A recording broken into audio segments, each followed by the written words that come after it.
Dr. Ethan Carter had always been a fighter.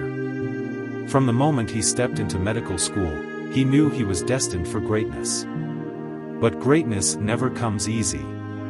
It's forged in the fire of adversity, and Ethan's fire was about to burn hotter than ever. Chapter 1: The Fall. Ethan was a rising star in the field of neurosurgery. At just 34, he had performed groundbreaking surgeries and was on the verge of becoming the youngest chief surgeon at St. Mary's Hospital in New York. Patients trusted him, colleagues admired him, and the media had started calling him the "Miracle Hands." Then, everything changed. One night, after a 16-hour shift, Ethan was driving home when a speeding truck ran a red light. The impact was brutal. When he woke up in the hospital, his worst nightmare had come true. His right hand, the hand that had saved countless lives, was shattered beyond full recovery. The nerves were damaged, mobility was compromised, and the doctors told him something that made his world crumble. You may never be able to perform surgery again. Chapter 2: The Abyss. The news hit him like a sledgehammer. Surgery wasn't just his profession, it was his identity. Without it, who was he?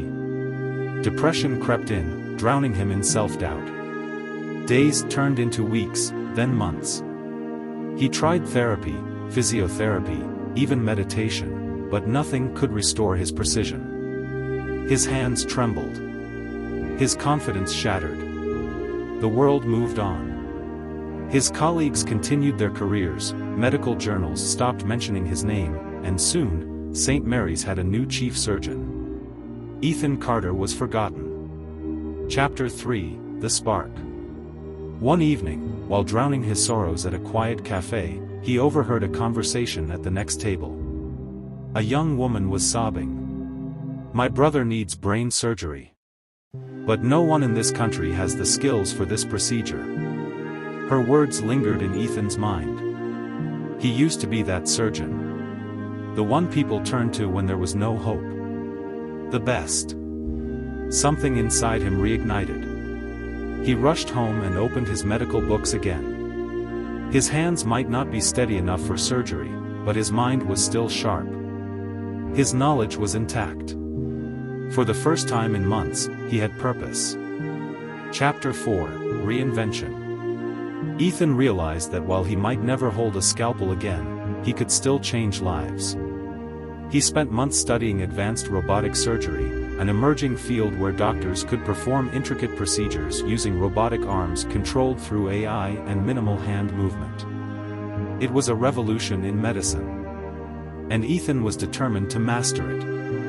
He trained relentlessly. His hands still trembled, but with robotics, precision wasn't about physical steadiness, it was about control, decision-making, and technique. His setbacks were becoming his greatest asset. After a year of rigorous training, he made a bold move. He applied to lead the robotic surgery department at one of the world's top hospitals. The panel was skeptical. "You're a legend, Dr. Carter. But you haven't performed surgery in over a year. What makes you think you can handle this?" Ethan simply smiled. "Because I know what it's like to lose everything. And I know how to rebuild from scratch. Give me a chance, and I'll prove that setbacks don't define us, our comebacks do." Chapter 5: The Comeback. Ethan got the job. Within months, he performed one of the most complex robotic surgeries in history, a procedure once deemed impossible. The medical world erupted in applause. The media headlines changed. Dr. Ethan Carter, from devastation to innovation. The surgeon who redefined medicine. Miracle hands, now enhanced by technology. His story inspired millions, patients, doctors, and people from all walks of life who had faced failure. Ethan Carter had transformed his worst setback into his greatest triumph. And this time, he wasn't just a surgeon. He was a legend. Moral of the story: your greatest failures can lead to your greatest victories, if you refuse to give up.